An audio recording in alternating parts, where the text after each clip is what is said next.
이제 우리 함께 보실 하나님의 말씀은 구약성경 잠언 10장 말씀입니다.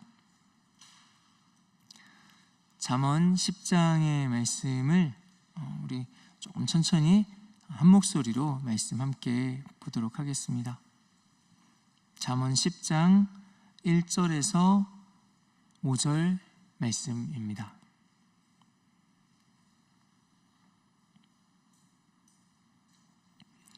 10장 1절에서 5절 말씀 우리 함께 보도록 하겠습니다.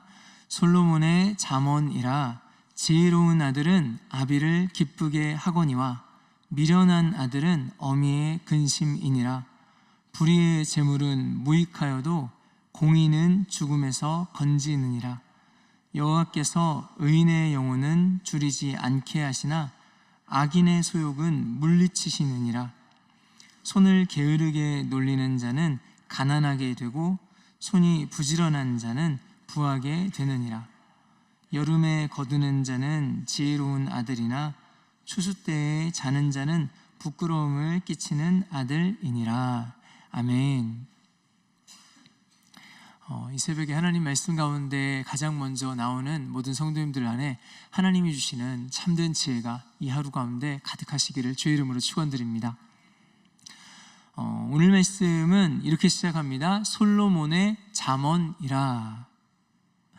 그런데요, 여러분 혹시나 기억하십니까? 잠언을 맨 처음 시작했을 때 잠언 1장 1절에도 그렇게 말씀했었습니다. 이스라엘 왕 솔로몬의 잠언이라. 생각해 본다면은 1장에서 9장까지가 잠언의 내용들을 이런 내용들이 잠언이다, 지혜의 말씀이다라고 선포했습니다. 그런데 오늘 10장을 들어가는 이 장면에서 다시 한번 솔로몬의 잠언이다라고 말씀하면서 말씀을 시작하고 있습니다. 앞에서 1장부터 9장까지가 잠언의 앞서 한 단락을 이뤘다면 오늘은 또 그 다음 단락이 시작되는 부분이 오늘 이제 10장 말씀부터입니다. 그래서 9장까지는 그 말투가 자녀를 훈계하는 아비의 말투였습니다. 아들아 너희가 이렇게 행해라. 아들들아 이렇게 지혜를 쫓아가라. 이렇게 해라 라고 말씀하는 그런 아버지가 자녀를 권면하는 그런 말투였다면 그 말투가 이제는 10장부터는 좀 달라집니다. 예를 들자면은 시간은 금이다, 아는 것이 힘이다, 이런 식으로 격언을 우리가 알고 있지 않습니까? 그런데 오늘 10장 말씀부터는 잠언의 그 표현의 모양이 그 격언들을 하나하나 제시하는 그런 모습으로 그 모양이 바뀝니다. 여러분 아마 보시면 느끼실 수 있을 것입니다. 그리고 또 한 가지 눈에 띄는 변화가 있다면은 지혜를 설명할 때 마치 거울 앞에 마주 대하고 섰을 때 마주보고 선 모습이 반대 방향으로 되어 있는 것처럼 짝을 지어서 지혜에 대해서 설명할 때 그 반대되는 것과 짝을 지어서 비교하고 대조하면서 설명을 하고 있다는 것입니다. 그래서 오늘 말씀을 보실 때는요, 지혜로운 자와 미련한 자를 말씀하시는데 다른 절에서는 이 지혜로운 자와 미련한 자를 어떤 것과 어떤 것으로, 무엇과 무엇으로 비교해서 대조해서 보여주고 있는지, 표현하고 있는지를 찾으면서 말씀을 보시면 더 좋을 것 같습니다. 그렇게 오늘 우리가 함께 본 말씀은 잠언 말씀 중에서도 특별히 굉장히 현실적인, 아주 우리 피부에 와 닿는 말씀입니다. 바로 재물과 돈에 대한 문제들을 말씀 아래 깔고 있는 그러한 지혜의 말씀입니다. 오늘 말씀을 통해서 바라기는 우리 안에 재물과 부요함에 대한 하나님의 마음, 하나님의 관점을 깨닫는 은혜가 우리 가운데 있기를 주의 이름으로 축원드립니다. 1절 말씀을 보니까요, 이렇게 말씀하고 있습니다. 지혜로운 아들은 아비를 기쁘게 하거니와 미련한 아들은 어미의 근심이니라 말씀합니다. 지혜로운 아들 그리고 미련한 아들을 비교해서 보여주고 있습니다. 오늘 말씀이 아마도 자녀를 둔 부모의 입장에서 기록됐다는 것은 분명히 이 말씀이 부모의 입장에서 가장 잘 이해할 수 있는 말씀이기 때문이 아닐까 생각했습니다. 그렇다면 여러분 자녀를 둔 부모의 입장에서 한번 생각해 봐 주시겠습니까? 자녀를 둔 부모의 입장에서 아비를 기쁘게 하는 일이라면 무엇이 자녀를 바라보았을 때, 자녀를 볼 때 무엇이 가장 기쁜 일이 되시겠습니까? 또 어미의 근심이라고 표현했습니다. 어미의 근심이라고 한다면은 여러분, 자녀를 둔 부모의 입장에서 무엇이 가장 큰 근심이 되시는 것일까요? 부모가 사랑하는 자녀를 볼 때에 이 부모에게 가장 기대하는 것, 가장 기뻐할 만한 것은 아마 단순할 것 같습니다. 이 자녀가 행복하게 사는 것이 아니겠습니까? 이 자녀가 가장 행복하게 사는 것이 부모에게 기쁨이 되지 않겠습니까? 그래서 부모가 이야기합니다. 그렇게 행복하게 살기 위해서 아들아, 이렇게 지혜롭게 이 지혜를 따라서 살아라. 그런 의미에서 가장 지혜로운 것은요, 내 인생을 어떻게 하면 가장 행복하게 살 수 있을까? 어떻게 하면 내가 가장 행복하게 살 수 있을 것인가를 아는 것이 지혜입니다. 반대로요, 자기가 행복할 수 있는 길을 떠나버리고 엉뚱한 길로 가는 것은 미련한 일입니다. 자식이 행복한 길을 떠나서 멀리 엉뚱한 길로 가고 있다면 그것은 부모의 근심이 될 것입니다. 그것은 미련한 것이라고 오늘 성경이 말씀하고 있습니다. 여러분, 자식이 지혜의 길을 가는 것, 그리고 자식이 미련한 길을 가는 것이 왜 부모의 기쁨이 되고 부모의 근심이 될까요? 답은 쉬울 것 같습니다. 사랑하기 때문에, 그 자녀가 행복하기를 너무너무 바라고 기대하기 때문에 자녀가 지혜의 길을 가기를 간절히 바랍니다. 미련한 길을 가는 것이 근심이 되고 마음을 무겁게 합니다. 근데 오늘 말씀을 보면서 우리에게 그렇게 말씀하시는 하나님을 보게 되었습니다.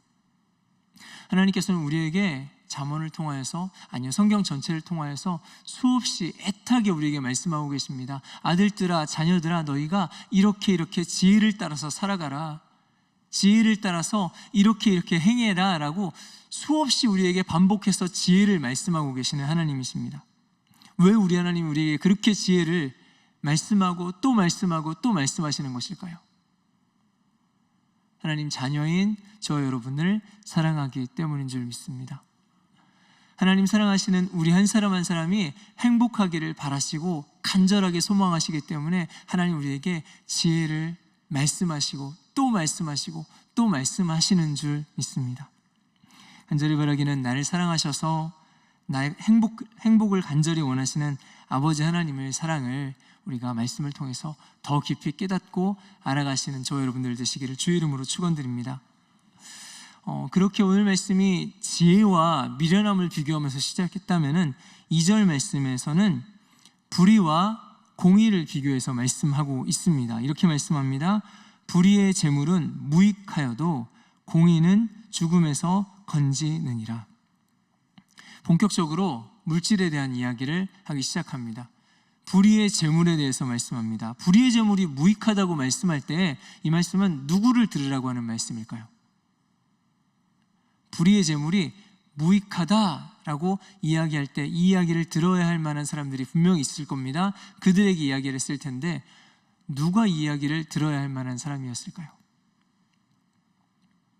재물을 추구하는데 그 재물을 추구하는 것에 혈안이 되어 있어서 수단과 방법을 가리지 않고 불의한 방법이라도 마다하지 않고 그 재물만을 향해서 목숨 걸고 달려가는 그런 인생들을 향해서 말씀하시는 말씀입니다. 그런 사람들에게 그렇게 얻은 재물은 유익이 없다라고 말씀합니다. 그렇다면 공의는 죽음에서 건진다라고 하는 것은 반대편에게 하는 말씀일 것입니다. 그럼 누구에게 하는 말씀일까요?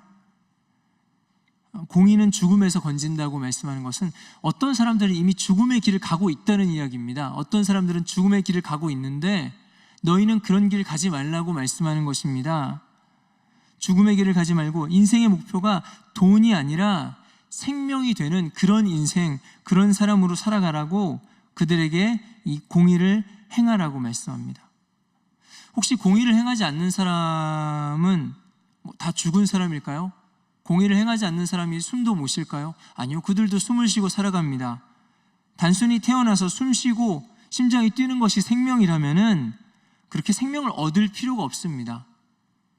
그런데 굳이 오늘 성경이 말씀합니다. 공의, 즉 하나님의 의를 행하는 까닭은 참된 생명이 우리 하나님께 있는 줄 믿습니다. 하나님께 있기 때문인 줄 믿습니다.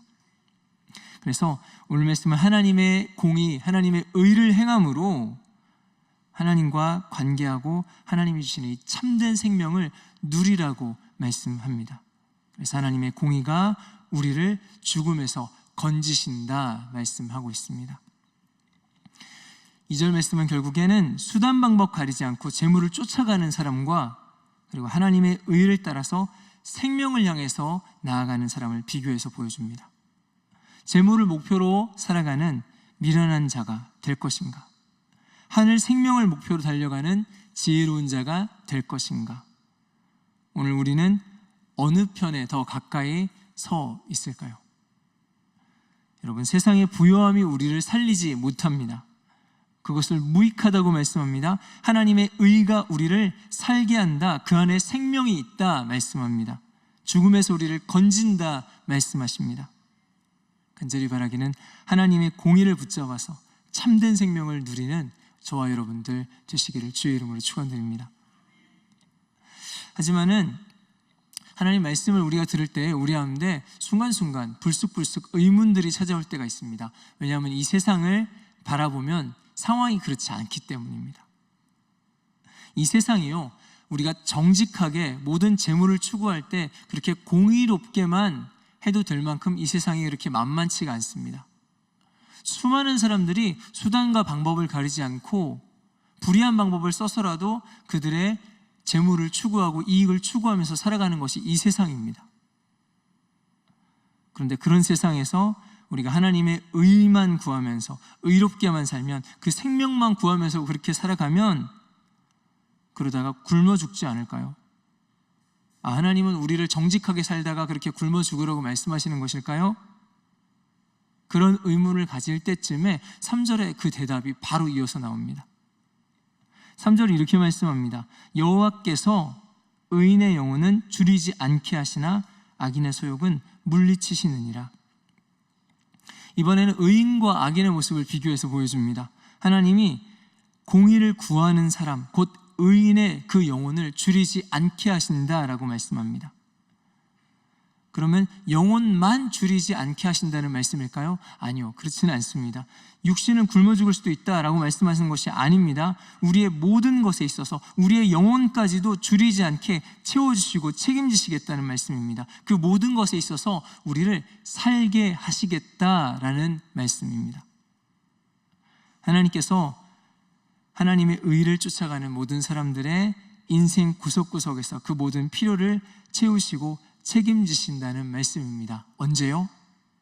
하나님의 의를 따라서 우리가 그렇게 살려고 몸부림치며 살아갈 때에 하나님이 우리가 불의의 재물 따위는 없어도 살아갈 수 있도록 하나님 우리의 삶을 책임지시고 채우신다고 말씀하십니다. 하지만 반대로 악인은 그렇지 않습니다. 재물을 쫓아서 수단 방법을 가리지 않고 그 삶의 목표가 오직 재물밖에 없는 그러한 악인들에 대해서는 그 끝없는 탐심과 욕망을 주님께서 물리쳐 버리신다고 말씀하십니다.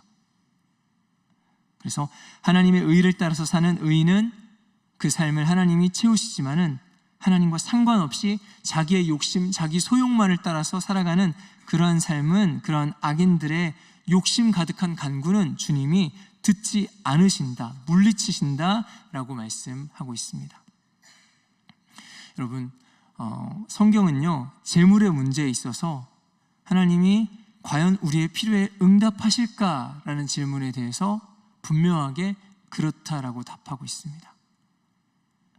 하나님의 의를 붙잡고 사는 것이, 그 지혜를, 그 의로움을 붙들고 사는 것이 우리의 생명이 된다고 말씀하십니다. 하나님이 그렇게 우리를 책임지시고 채우시고 공급하신다고 말씀하십니다.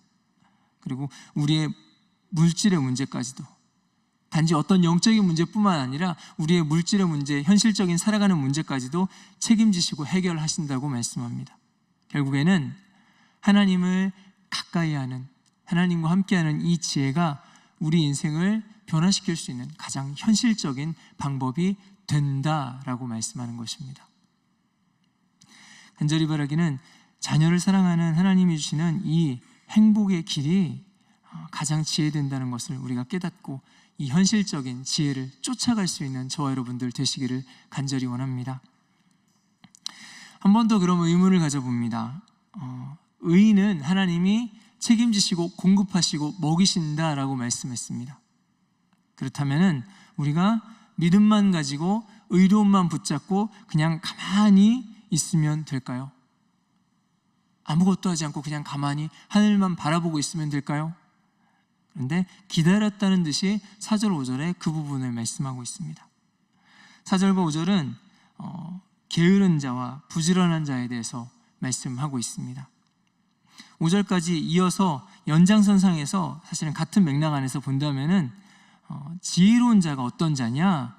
제때에 해야 할 일을 하는 자, 그렇게 부지런하게 행하는 그런 사람이라고 말씀하고 있습니다. 정리해 보자면은 하나님께 우리의 최선을 드리라는 말씀입니다. 지혜로운 것이, 하나님 의지하는 것이, 하나님의 의를 쫓아가는 것이 그냥 멍하니 입 벌리고 하늘만 쳐다보고 있는 것이 아니고 하나님께 우리의 최선을 드리면서 하나님을 기대하는 것이라는 것입니다. 하나님을 신뢰하는 것이라는 것입니다. 그래서 1절에서 5절 말씀을 정리해 보자면은 우리가 재물을 얻는 우리 삶의 가장 현실적인 부분에 있어서도 하나님의 의를 놓치지 말라고 말씀합니다. 하나님의 공급하실 것을 신뢰하고 하나님을 따라가라고 말씀합니다. 그리고 그러면서도 우리의 최선을 하나님께 내어드리는 그런 사람이 정말 하나님 앞에 지혜로운 사람이라고 말씀합니다. 우리의 물질의 삶에서, 우리의 현실적인 삶의 영역에서 하나님 앞에 지혜로운 사람이라고 말씀합니다.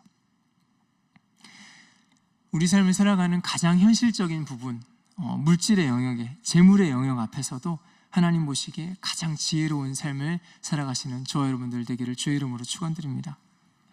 말씀을 다시 정리해 봅니다. 오늘 말씀은요, 지혜로운 자, 즉 하나님을 경외하는 사람이 물질과 재물에 대해서, 먹고 사는 문제에 대해서 어떠한 태도를 가져야 하는가를 우리에게 말씀하고 있습니다. 과연 무엇이 지혜로운 것이고 무엇이 미련한 것일까요? 2절에서 불의의 재물과 공의를 이야기합니다. 우리가 육신을 가지고 이 땅을 살아가는 동안에 재물을 완전히 떠나서 살 수 없습니다. 그런데 재물이 우리 인생의 목적이 된다면 그것은 미련한 것입니다. 지혜로운 자는 먹고 사는 이 재물의 영역에 있어서도 하나님의 공의를 구합니다. 왜냐하면 그것이 우리에게 참 생명이 되는 것을 알기 때문입니다.